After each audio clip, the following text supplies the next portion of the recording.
ఆర్టీసీని ప్రైవేటీకరణ చేయాలనే కూటమి ప్రభుత్వ నిర్ణయం దుర్మార్గమని గుంటూరు నగర వైఎస్ఆర్ కాంగ్రెస్ పార్టీ అధ్యక్షురాలు ఈస్ట్ ఇన్ఛార్జ్ షేక్ నూరి ఫాతిమా తీవ్రంగా మండిపడ్డారు. సోమవారం గుంటూరు కలెక్టర్ కార్యాలయంలో జరిగిన గ్రీవెన్స్ కార్యక్రమానికి హాజరైన ఆమె ఈ అంశంపై అధికారులకు ఫిర్యాదు చేశారు. ఆర్టీసీని ప్రభుత్వమే కొనసాగించాలని ఆమె డిమాండ్ చేశారు. వైసీపీ పాలనలో ఆర్టీసీని ప్రభుత్వంలో విలీనం చేసి ఉద్యోగులకు అండగా నిలిచామని ఆమె పేర్కొన్నారు. నమస్తే, అస్సలాముఅలైకుం, వందనాలు. ఈ రోజు కలెక్టర్ గారిని మరి ట్రేడ్ యూనియన్ తరఫున పవన్ అన్న, అలాగే మురళన్న, డిస్ట్రిక్ట్ అలాగే టౌన్ ప్రెసిడెంట్లు ద్వారా ఈ రోజు కలవడం జరిగింది. దీన్ని కలవడానికి ముఖ్య ఉద్దేశం ఏమిటి అంటే ఏపీఎస్ఆర్టీసీని ప్రైవేటీకరణ చేయడానికి ఈ కూటమి ప్రభుత్వం ఆలోచన చేస్తుంది. ఆలోచన వరకే పెట్టుకోండి, దీన్ని అమల్లో తీసుకొని రాకండి. అమల్లో తీసుకొని వచ్చారా ఉద్యమాలకి వెనకాడం అని చెప్పి మీకు తెలియజేస్తున్నాం. ఎందుకనంటే దీని వల్ల ఎంతో మంది పేదలు ఇబ్బంది పడతారు. ఇది లోకల్ ట్రాన్స్పోర్ట్, ఇది పబ్లిక్ ట్రాన్స్పోర్ట్, ఇది ప్రజల కోసం, పేదోడు కోసం తిరగడానికి చేయడానికి ఉన్నది. మీలాగా కారులో తిరగలేరు కదా, లేకపోతే మిడిల్ క్లాస్ వాళ్ళలాగా ఆటోలో తిరగలేరు కదా. ఉన్న పేదరికంలో వాళ్ళు సంపాదించే దాంట్లో బస్సుల్లో తిరిగే వసతి ఉండి ఈ రోజు ప్రైవేటీకరణ చేయడం వల్ల ఏమవుతుందంటే అది ప్రైవేట్ వాళ్ళ సెక్టార్ లో వెళ్ళిపోయింది. వెళ్ళడంతో వాళ్ళు ఇష్టమైన రేట్లు వాళ్ళు పెట్టుకుంటారు.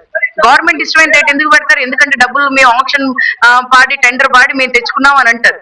అప్పుడు జవాబుదారీతనం ఉండదు. అప్పుడు ఏంటంటే లెక్కలేనితనం వచ్చేసింది ప్రైవేటీకరణ చేస్తే. అది ఎవరో పెత్తందారుల చేతికి వెళ్తుంది.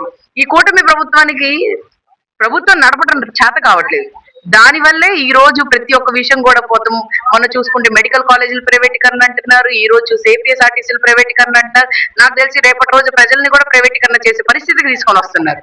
మరి ఈ కూటమి ప్రభుత్వం చేస్తున్న అరాచక పాలనని మేము గొంతెత్తితే జైల్లో వేస్తానంటున్నారు.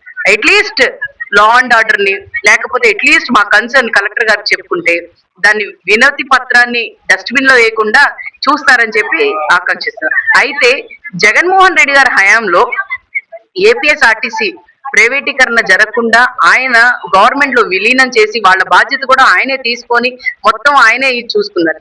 ఆ టైంలో 2023లో బస్సు సర్వీసెస్ అయిపోతున్నాయి అనే ఉద్దేశంతో దాదాపుగా 700 కోట్లు 1459 బస్సుల్ని ఆయన కొత్త బస్సులు ఇచ్చేద్దాం అంటున్నారు. మరి గవర్నమెంట్ మారింది, అట్లీస్ట్ దాన్ని యూజ్ చేస్తారు బడ్జెట్ అనుకున్నాం, కానీ వాళ్ళ జేబుల్లో వెళ్తాయని మేము అనుకోలేదు.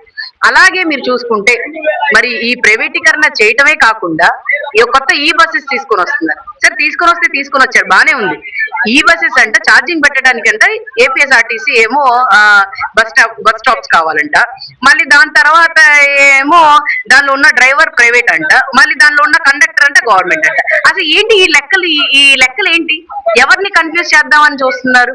మరి ఈ విధమైన ఉంటే బస్సులు ప్రైవేటీకరణ అన్నారు, మొన్న చూస్తే ఎన్టీఆర్ బస్ స్టాండ్ ప్రైవేటీకరణ అన్నారు, మళ్ళీ లేకపోతే అన్ని ప్రైవేటీకరణ చేసుకొని వస్తే సాధారణ మనిషి ఎలా బతుకుతారని చెప్పి ఈ కూటమి ప్రభుత్వంలో ఉన్న నాయకులని అడుగుతున్నాము, సీఎం గారిని అడుగుతున్నాము మేము.